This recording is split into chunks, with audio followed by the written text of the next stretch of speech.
Hi, I'm Josh Vogel, filming at the Jiu-Jitsu Company in Old City, Philadelphia.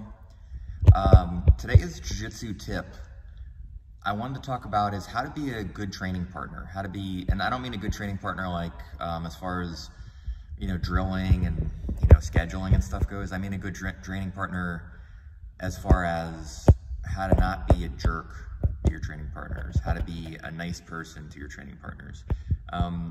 It sounds kind of silly to say it because it's kind of obvious, like, yeah, don't be a jerk, right? But the problem is what ends up happening sometimes is, you get 30 people during an open mat and you all train together for weeks or months or years and you get to know each other, or, and you have exchanges on the mat, and, grappling can be kind of intense sometimes. And so there's a lot of under the surface communication that happens when you're grappling with somebody. Somebody grinds their forearm across your teeth when they're trying to do a rear naked choke, or, they do something that you kind of feel is dirty or a little bit overboard. And then, a lot of times people just take it and don't say anything. And sometimes it goes beyond that to where it's sort of on the border or crossing the line of unacceptable. Things get heated sometimes. Sometimes people almost get into fights. Sometimes people do get into fights, verbal altercations, whatever. So when you walk into that open mat that I was just talking about with 30 people or 15 people or whatever, you have all these years of mixed exchanges with people. And what ends up happening is, you kind of walk into that open mat and you sort of scan the room. And you say, all right, I remember that guy. He tried to break my arm that one time. Or that person, he took his stubble and his chin and he ground it into my neck and it hurt real bad. He was trying to be a jerk. Or, or maybe you see somebody that you were a jerk to. I've been a jerk to a lot of people. And maybe they don't want to roll with you anymore because you had a bad attitude the last time you rolled with them or whatever. So, and when that stuff happens over the course of weeks and months and years, it can dissolve a lot of the training floor in the mat culture. You end up with a room full of people that either don't really want to train with each other, or half the people don't want to train with each other, half the people tolerate each other, but they still roll with each other. Some people will roll with each other no matter what, no matter how much they hate the person or that person hates them. But what ends up happening is when you're rolling with people like that, you're scared to explore new jiu-jitsu.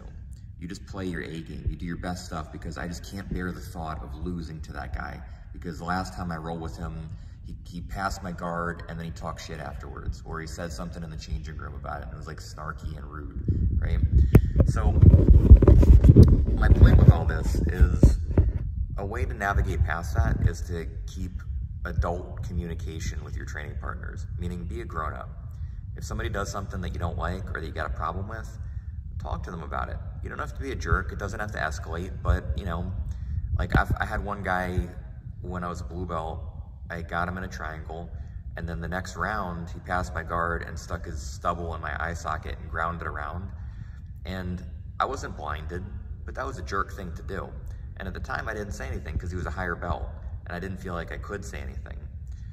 But I don't think that jiu-jitsu needs to be like that anymore. I don't think it really ever needed to be like that, but that was a different time and a different place. I think now, if somebody does something like that, I would probably stop and say, dude, what are you doing? You're gonna shred my eye with your stubble. Or, if I were doing something, going overboard, rolling with somebody, I hope that they would talk to me and be like, hey, is something, you doing okay? What's wrong? Because I feel some aggression coming from you. Or too much aggression. And then I would stop and be like, you know what, I'm sorry, I had a rough night, or I didn't sleep well, or I'm just in a bad mood, or whatever. And then, maybe it's weird for a minute or two, but then you both get over it, you move on, you have a healthy training environment. And what ends up happening when you do that over weeks and months and years with your training partner is you develop a rapport, and you know that you can trust each other to communicate and dissolve any sort of badness that starts to happen between each other, so that you can go to that same open mat and look your training partners in the eye and get a good roll with them. And if the roll gets out of hand, you can talk to them and tone it down a little bit. Or if you want the roll to amp up a little bit, you'd be like, hey, I'm getting ready for a tournament, or I just want to roll hard today. You mind getting after it? and they can help accommodate. You end up with better training partners, you end up being a better training partner, you end up with a healthier mat environment with fewer resentments, fewer people that don't want to train with each other, fewer injuries, because you can tell people to tone it down or be careful with your knee because you just had, you just tweaked your knee last week or whatever. And it just gets better for everybody as far as injury rates, as far as getting good technical training, getting good hard training without having resentments and wanting to avoid people on the mat or people wanting to avoid you. And then the team gets better. And what's the phrase, like all ships rise with the tide or something like that? But that's the point.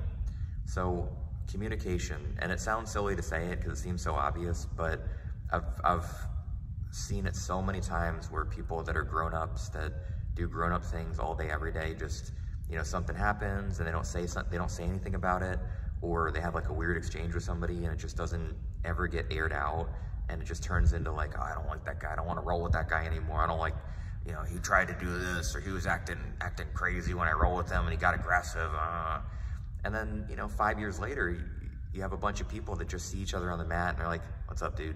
But they don't want to roll with each other.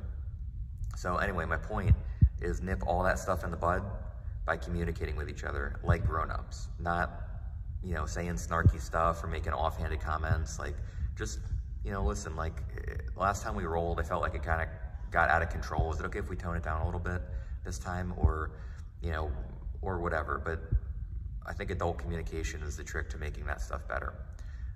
Anyway, don't be a jerk. And if you are a jerk, be open to people talking to you about it. Don't get defensive. Just try to have an open communication with people and treat them like family. And if you treat your family like crap, then treat them like somebody that you don't treat like crap. Yeah, I hope that helps.